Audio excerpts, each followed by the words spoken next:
This is BBI Channel 1. You're welcome back again. On this platform, we tell you the raw truth. The same truth most of your political leaders are shying away from. Talking about Nigerians and Nigeria unity. About 12 days ago, during Iwanyanwo's birthday, the former president of Nigeria made some sudden revelations that I have been making on this platform, but it seems it had been falling on deaf ears. Now I want you to listen to it, and perhaps this time it will open the thinking faculties of many Nigerian people. I'll be right back. The Igbos hold an important place in the history of Nigeria.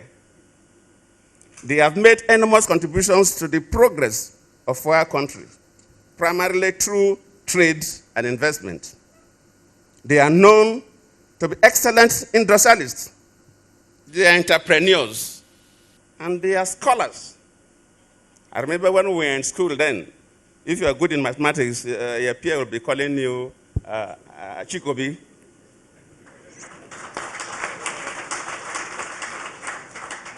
They epitomize resilience amid adversity and fortitude in times of despair. These are the virtues we need to emphasize now more than ever, given our nation challenges.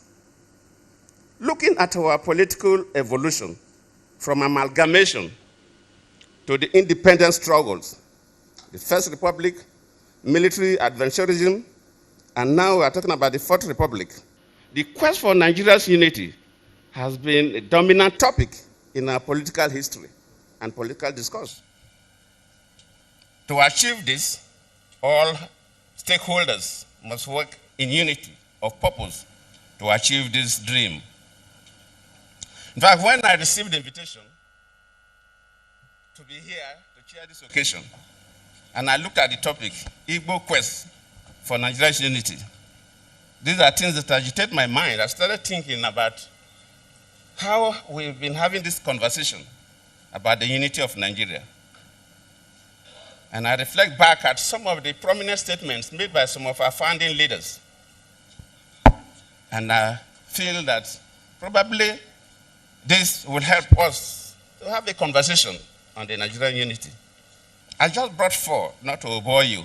First, and I quote, not my statement, Nigeria is not a nation. It's a mere geographical expression. There are no Nigerians in the same sense as there are English, Welsh, or French.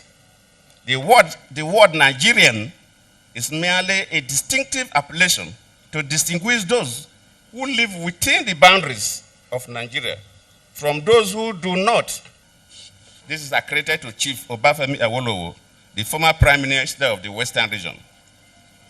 The second one, and I quote, it is true that we politicians always delight in talking loosely about the unity of Nigeria.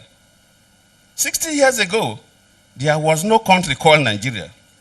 What is now Nigeria consisted of several large and small communities, all of which were different in their outlooks and beliefs. The advent of the British and that of Western education has not materially altered the situation, and the many and varied communities have not knit themselves into a composite unit. This is accredited to Sir Amadu Bello, former Premier of Northern Region.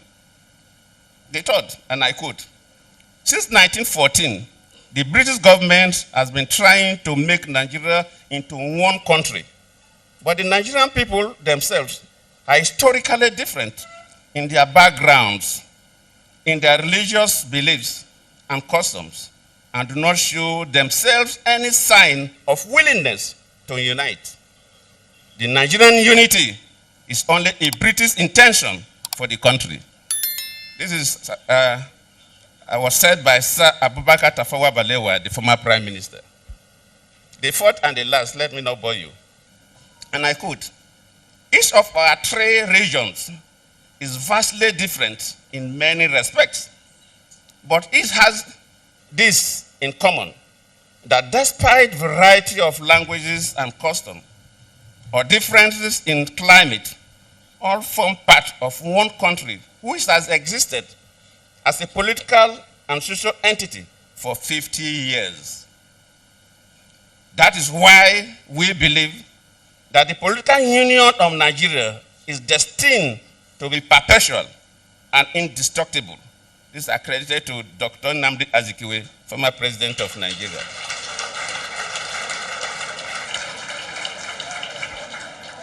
So if you look at these statements by our different leaders and look at Zeke's position and the statement is made, and if you believe that as at that time, that reflects the Igbo intellectual vision for the unity of Nigeria, then of course, the Igbos stood for the unity of Nigeria.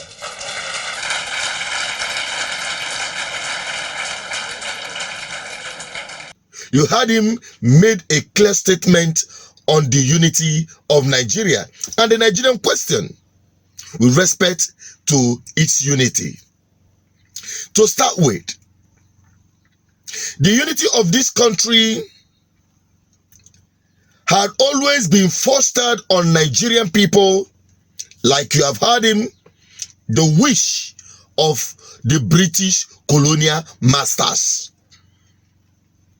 And the entity called Nigeria happened to be a political entity. It is not an entity of like minds. It's not an entity of same people with same values, norms, cultures, historical background. These are mopped up entities for the colonial administration, for their own purpose, to colonize the people. And probably you know what colonization entails, the subjugation of the people. Now that is not what I am driving at. Where I'm heading towards is within the contemporary Nigeria today, Nigeria have never moved forward. And there is only one time Nigeria seems to have a progressive Republican era during the First Republic, where you have each of the regions, the East, North, and West, being autonomous. These founding fathers, you heard him express their opinion with respect to the unity of this country, actually understood, and as well, the British that mopped up this union knew that the only way there could be a hope or headway for this country is each of this region to run their affairs independently, autonomously, without necessarily being influenced by a central force. That was why and when during Emeagwali Okpara, the then Eastern Region governor, was able to drive the economy of the Eastern Region to become the fastest growing economy. That's when you have the granite pyramids of the North and other giant achievements of the then Northern region. The same is also applicable to the West. Until Nigerian arrangement of regional autonomy was truncated. And today you have a unitary system run in the guise of federal system. And those who are benefiting from the impunity of this centralized system or unitary system being operated from Abuja have continued to hold sway, have continued to grip onto power and using it against the people of Nigeria, the indigenous people in Nigeria that we are mopped up to force the union you call Nigeria today. And the question is, what is the way forward? It is not about speaking grammar. It is not just about agitating. What is the way forward? The way forward we have always profiled here is to return Nigeria back to regional government. That is what Jonathan failed to do during his time. He had an opportunity to call the confab conference, the national conference, to discuss Nigeria. He had the opportunity to reverse Nigeria back to a workable union. But he missed that. Just the same way Zeke missed it. If you heard from him when he was reading out different regional leaders, their position on the unity of this country, you will understand that it is only Zeke that expressed his opinion with respect to the unity of this country. Every other person is unto himself and his own region.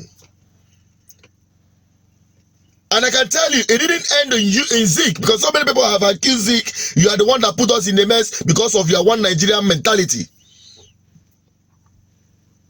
Now, Igbo people in Nigeria today naturally exhibits one Nigeria much more than other people who are singing it and capitalizing on the forceful union of Nigeria as it is today. That is the truth. The Igbos will always go anywhere and feel at home, contribute their quota as though this is their home place. And in Igbo land, in our norms and value, even in our literal saying, we say, Ebonye bi kona awashi. Wherever you live is where you add value. Wherever you live is where you make that place a better place. That is the mindset of an Igbo man. Naturally, we are not being taught. It is impacted in us. It is our way of life. That's why today, there is no part of Nigeria you will not see Igbo people adding value to the advancement and development of those places. Everywhere, north, east, west, even undermining their homeland, the Igbo land. They don't care. Wherever they go to, wherever they sojourn, they make impact positively. They add value because they believe in this country. But other people, no way. Other regions don't come down to Southeast and embrace it like it is their own. They will always treat it as, no, this is not my place. I'm going back to my place. So nobody should blame Zeke per se. It is inborn of an Igbo man. It is just Igbo-ness you have. But Ndi Igbo have always been victim of this mentality in Nigeria. That is why it has become necessary for all Nigerians to look backward and say what have worked before, and let us put that back on the table. Regional government. Regional government. Restructure this country back to regional government, and you will see every region thrive on their own, develop at their pace, tackle the issue of insecurity. The issue of insecurity is peculiar to different regions. What is bringing about insecurity in the north is not the same thing that is bringing about insecurity in the south and all the regions in Nigeria. So what could effectively address the problem of this country is return Nigeria back to regional government. Restructure Nigeria back to regional government. Nigeria has practiced virtually every system of government apart from confederational system of government. When Nigeria does that, you will see the north start advancing on their own. The west the same, the east the same. You can even do that along the geopolitical regions you have in Nigeria after a plebiscite must have been conducted by the Nigerian people as to how they want them to be regionalized. It's a simple thing. So that normal we say this man is subjugating this me, or the other people is subjugating the other people. Because that is what is dragging this country backward, and it can never develop. It doesn't matter who is the president. But what matters is who is committed to this. And from what we've seen so far, I am not apologetic to say that. The APC, as we have today, have said to hell with restructuring. So to hell with anything that can make Nigeria work again. That is exactly what Shetima said. Elon Musk is talking about constricting the journey from London to New York to 31 minutes. But unfortunately, the topical issue in Nigeria is restructuring. Restructuring my foot. To hell with restructuring. Let's improve on the quality of governance. Let's work for the people. Let's invest in education. Let's create jobs. All this madness will evaporate. To hell with anything that can bring about the advancement of all aspects of Nigeria.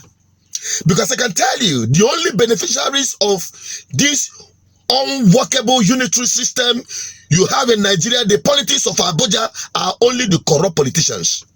They go to Abuja and they share the loot. They go to Abuja and they share what they call the national cake. Since that cake have been baked, they have finished sharing it and there is nothing left to be shared. That is why it is important for Nigerian people to take seriously the 2023 general election. I am saying this, you may not understand it, but this is the fact. And from all indication, APC is no longer in the question. PDP laid the foundation of the impunity we are experiencing in this dispensation. That is why you need to focus on the labor, so that the labors of these your heroes past will not be in vain. That is why I am an advocate for good governance, mobilizing Nigerian people to obedient movement. Because if we are not obedient and useful, to be honest with you, what you are experiencing today will just be a child's play to the suffering that is ahead of you. I'm only a voice.